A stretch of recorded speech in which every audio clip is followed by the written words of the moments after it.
2001년 브라질에서 로니 빅스라는 남자가 언론을 통해 공식 발표를 한다. 그것은 바로 자신이 조국인 영국으로 돌아가겠다는 것이었다. 그러자 영국 언론들은 로니 빅스의 귀국 장면을 취재하기 위해 치열한 경쟁을 했고 결국 영국의 대중 잡지 더 선은 40만 파운드의 그의 귀국 장면을 독점 취재했다. 그것은 그가 1963년 8월 8일 기관차 D316에서 일어난 영국 범죄 사상 가장 대담한 사건의 주동자였기 때문이었다.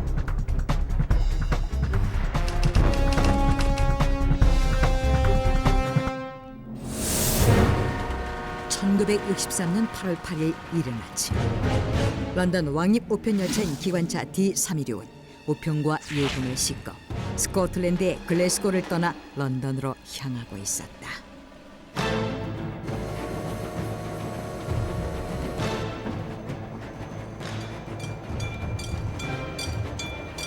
Huh? There wasn't any pre-warning of a stop here. What's going on? 그런데 버킹엄의 에일즈베리시 근방에서 사전에 전화 연락도 없이 갑자기 멈추라는 빨간 신호가 들어온다. I don't know. I'll go out and ask the station master, yeah?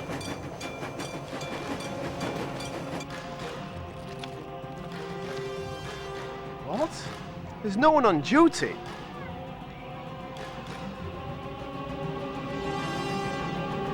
What the hell's going on? 그 순간 부기관사 데이브 파는 누군가의 습격을 받는다. Hey, Dave! 이어 헬멧과 스키 마스크로 위장한 10여 명의 강도들이 기관차에 들이닥쳤다. Just do as I say. Get this train moving now. Okay. Now!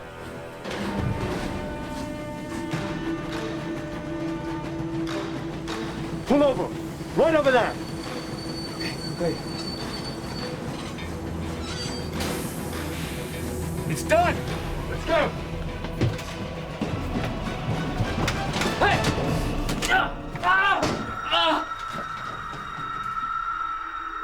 그리고 강도들은 800m 지난 지점에 기관차를 세워 수송 중이던 우체국의 현금 모두를 강탈하고는 미리 대기해둔 2대의 트럭을 타고 순식간에 사라졌다.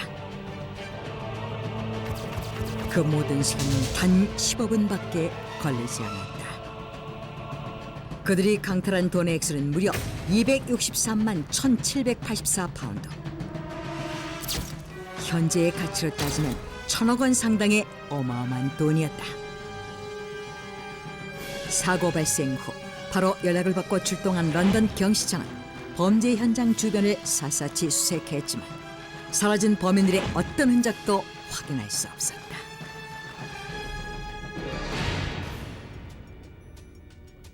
As we've been investigating this case, we found no victims. We are still looking for the money and the robbers. We at New Scotland Yard will mobilize all our resources to find all of the criminals. 이에 런던 경시청은 이 사건을 런던 대열차 강도 사건으로 명명했고 즉각적인 수사에 나섰다. 또한 가장 큰 피해를 입은 영국 우체국이 범인들의 정보를 제공하는 사람에게 £10,000의 현상금까지 걸자 이 사건은 영국 전역에서 큰 화제가 되었다. 당시 기관사가 부상을 입긴 했지만 단 한 명의 희생자도 없이 15분 만에 영국 역사상 최대 규모의 돈을 털어간 기묘하고 드라마틱한 강도들의 대담한 행각은 영국인들에게 마치 서부 영화의 영웅처럼 비치게 되었고 그들을 영웅시하는 풍조까지 생겨났다.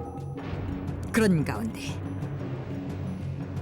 And there was one robber running away.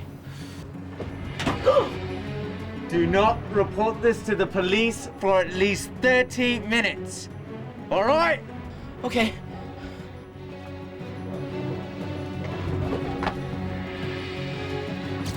And he told me not to report anything to the cops for at least half an hour. For 30 minutes. 담당 경찰 토미 버틀러는 당시 기관차에 탑승한 우체국 직원으로부터 도주 중이던 강도 한 명이 30분 동안 경찰에 알리지 말라고 협박을 했다는 얘기를 듣게 되는데 그것이 범인들의 은신처가 범행 지점에서 30분 이내 거리에 있다는 결정적인 힌트가 되었다. 그리고 5일 후 경찰은 범죄 현장에서 30분 거리 약 32km 떨어진 오클리 버킹엄셔의 레더슬레이드 농장에서 범인들의 은신처를 발견했다. 하지만 이미 범인들은 사라진 뒤였고 그곳은 온통 불타 있었다. 그리고 당시 범행에 사용됐던 2대의 트럭들과 먹고 남긴 음식들, 침구류, 돈을 담은 우체국 가방 등 그들이 버리고 간 물건들만이 발견되었다. 그런데 얼마 후 범행에 가담했던 주동자 브루스 레이놀즈, 로니 빅스를 포함한 13명이 경찰에 체포되었다.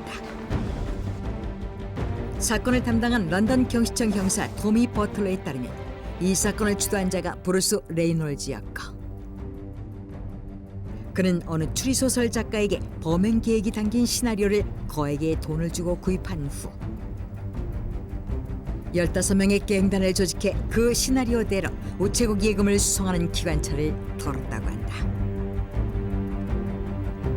그리고 강도들은 범행을 저지른 후 은신처에서 기거하며 돈을 나눴고 은신처를 불태우기 위해 6명을 고용했는데 고용된 이들의 완벽하지 못한 뒤처리로 경찰은 범인들의 지문을 발견했고 2명을 제외한 나머지 13명을 체포할 수 있었다는 것이다. 하지만 토미 버틀러 형사는 범행 시나리오를 판 추리소설 작가가 누구인지 회수하지 못한 나머지 돈의 행방, 아직 체포하지 못한 2명 및 사건의 자세한 내막을 범인들에게 자백받지 못했다고 발표했다. 얼마 후 재판 결과 런던 대열차 강도들은 엄청난 액수의 돈을 훔친 죄로 각각 25년에서 30년형을 선고받았다. 그러던 15개월 후 1965년 7월 영국 런던 남부의 원즈워드 교도소에 수감된 런던 대열차 강도 중 한 명인 로니 빅스가 누군가가 밖에서 던져준 로프 사다리를 이용해 9m의 벽을 넘어 대기하고 있던 차량을 타고 탈옥한 사건이 발생했다. 로니 빅스가 누군가의 도움으로 탈출했다는 사실에 주목해 영국 경찰은 그를 잡으면 나머지 2명의 공범 또한 잡을 수 있다는 확신을 가지고 수사에 총력을 기울였다. 하지만 그는 쉽게 잡히지 않았다. 로니 빅스는 탈옥하자마자 숨겨둔 돈을 가지고 프랑스 파리로 도주했고 대대적인 성형수술을 받아 전혀 다른 얼굴이 되었다. 그 후 위조한 여권으로 호주로 도망쳐서 안락한 생활을 누렸으며 3년 후 다시 브라질로 들어가 숨어 지냈다. 그러던 1974년 Don't move. 오랫동안 추적한 끝에 드디어 영국 경찰은 로니 빅스를 체포하게 된다. 그러나 경찰은 그를 그대로 놓아줄 수밖에 없었다. 브라질법은 외국인 범죄자라도 현지인과 결혼해 자녀를 둔 경우 다른 나라로 인도하는 것을 허락하지 않았는데 로니 빅스가 브라질에서 결혼해 아들을 낳았기 때문이다. 따라서 영국 경찰은 로니 빅스를 강제 송환할 수 없게 된 것이었다. 이 사건을 계기로 로니 빅스는 브라질에서 세계의 도망자로 유명인사가 되었고 심지어 그의 거주지가 관광명소로 지정되면서 자신을 보러 온 관광객들에게 기념품을 팔아 돈을 벌었다. 또한 그는 영화 주제가 음반도 냈을 뿐 아니라 수차례 영국에 위장 잠입해 대열차 강도 다큐멘터리를 촬영하기도 했다. 한때 그에게 걸린 현상금 때문에 바베이도스로 납치된 적도 있었으나 바베이도스 역시 영국과의 범인인도 협정이 없어 운 좋게도 다시 브라질로 되돌려 보내졌다. 심지어 1975년 영국 그룹 섹스 피스톨즈의 초청으로 같이 싱글 앨범을 발표하며 누구나 부러워할 만큼 유명인사로서의 풍요로운 삶을 살았다. 그런데 1994년 런던 대열차 강도 사건의 내막을 쓴 자신의 자서전을 발간하면서 그는 뜻밖의 주장을 한다.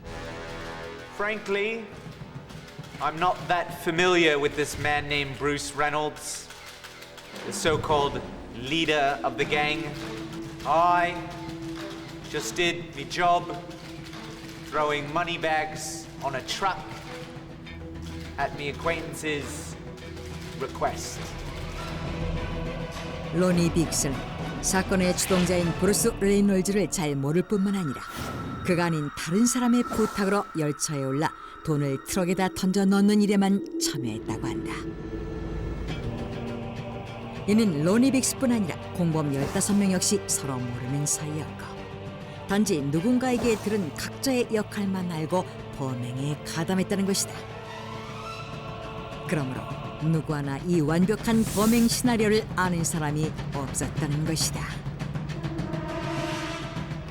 이어 체포되지 않은 2명의 범인 중 한 명은 버킹엄쇼의 레더슬리드 농장에 은신처를 제공한 사람이었고 다른 한 명은 우체국 내부 인물로 기밀인 열차 시간표를 알려주었다는 놀라운 사실도 새롭게 공개했다. 결국 그의 발표로 영국 경찰은 런던 대열차 강도 사건을 재수사한다. 그런데 The two criminals who are still out there, they are the first and the second engineers. 일부에서는 사건 당시 기관차를 운행하던 기관사와 부기관사가 범행에 동조한 것이라고 주장했다. 하지만 기관사 잭 밀스는 백혈병에 걸려 이미 사망했으며 부기관사 데이브 파더 공범이라고 입증할 만한 증거가 아무것도 없었다. 결국 영국 언론은 브라질에 있는 로니 빅스에게 풀리지 않는 이 사건에 관해 더 정보를 얻고 싶어 했고 도망자 신세임에도 불구하고 그는 유명세를 이용해 자신을 찾아온 언론들을 골라가면서 인터뷰에 응했을 만큼 도도하게 행동했다.